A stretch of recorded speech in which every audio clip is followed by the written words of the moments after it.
Assalamualaikum warahmatullahi wabarakatuh. Perkenalkan, nama saya Karin Septia Dulistari dari Prodi Ilmu Komunikasi. Di sini saya akan mengangkat tema hubungan antara media massa dan COVID-19. Dan judul saya kali ini ialah peranan media massa selama pandemi yang sering diabaikan.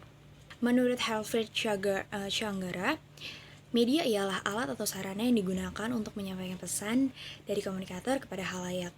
Sedangkan mengerti media massa sendiri ialah alat yang digunakan dalam penyampaian pesan dari sumber kepada khalayak dengan menggunakan alat-alat komunikasi seperti surat kabar, film, radio.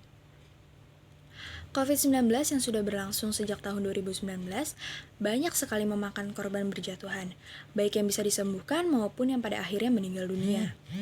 Gaya hidup masyarakat pun cenderung berubah. Kebanyakan cukup terpengaruh dengan adanya pandemi ini.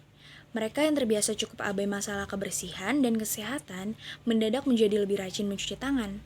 Nah, percaya atau tidak, berbagai perubahan perilaku masyarakat ini tidak terlepas dari peranan media massa yang cukup sigap dan gencar dalam mengabarkan virus COVID-19. Memang tidak jarang masyarakat menjadi panik setelah menonton berita. Tetapi tidak bisa dipungkiri bahwa media memiliki andil dan peran yang cukup besar di tengah pandemik ini. Nah, saya akan membahas apa saja peranan media massa tersebut. Yang pertama, memberikan kabar terkini mengenai virus COVID-19. Meskipun banyak orang yang pada akhirnya bosan dan menghindari berita seputar virus COVID-19 ini, pada dasarnya berita-berita terkait virus ini cukup penting untuk diketahui. Kita tidak perlu khawatir. Media bukannya ingin menakut-nakuti kita dengan berbagai hal yang dikabarkan, tetapi kita hanya perlu mewaspadai. Misalnya ketika media massa mengabarkan peningkatan jumlah pasien yang cukup signifikan di daerah Jakarta, maka orang-orang dari kota yang hendak ke kota lain dapat mengurungkan niatnya sementara waktu. Demikian pula juga warga Jakarta agar lebih bisa berhati-hati dan melakukan berbagai protokol kesehatan yang diwajibkan dengan lebih baik lagi. Yang kedua, memberikan informasi tentang protokol kesehatan yang wajib diterapkan. Hal ini sebenarnya wajar. Seperti yang kita ketahui, COVID-19 adalah jenis virus baru yang belum pernah ada sebelumnya. Butuh penelitian yang panjang untuk mengetahui lebih jelas apa saja yang perlu dilakukan. Keberadaan media massa cukup membantu untuk menginformasikan hal-hal yang perlu dan tidak perlu diterapkan. Masyarakat tidak perlu melakukan perubahan yang sangat signifikan ataupun bingung dan sampai panik.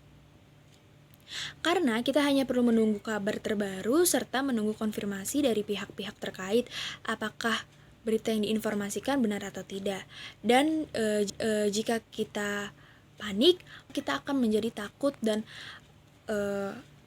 tidak percaya dengan berita yang telah disampaikan. Menangkal penyebaran hoax. Ya, seperti yang kita ketahui ya, di era media sosial seperti saat ini, banyak informasi yang tidak benar ataupun tidak sesuai dengan kenyataannya, atau bisa disebut juga dengan hoax. Hal ini karena seseorang percaya apa yang ia baca secara acak atau dalam kata lain tuh dia menelan bulat-bulat berita yang telah disampaikan melalui media sosial. Sejak pandemi COVID-19 berlangsung, berita hoax makin banyak bermunculan.